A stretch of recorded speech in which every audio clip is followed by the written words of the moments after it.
प्रहरी कार्यालयमा आएर लिएर जानु होला 45,000 रुपियाँ तिरेर है।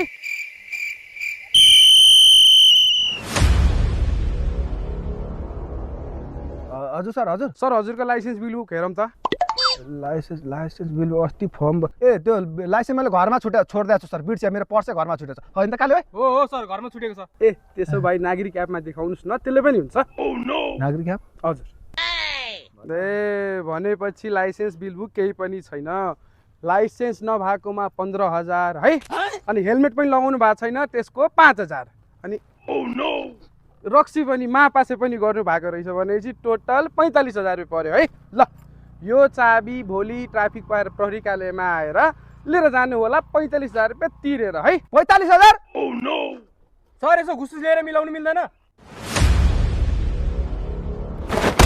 साला तँलाई भने थियो घुसको कुरा कसले गर्नु भन्थ्यो तँलाई साला भेटिस सरकारको लपेटा सरकार चेन्ज भएको तँलाई थाहा छैन साला घुसको कुरा गर्छ। दाइ ओ दाइ आउँदै यता एकछिन। के भयो दाइ यो बाइक बेच्नु पर्दा दाइ कति पैसा आउँछ यसको? के भएको यो बेच्नु पर्ने हो दाइ समस्या पर्यो।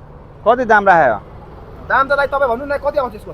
लास्ट 35,000 दिन्छु त्यो भन्दा बढी म सक्दैन। 35,000 हो त सर चाहिँ कहाँबाट ल्याउने?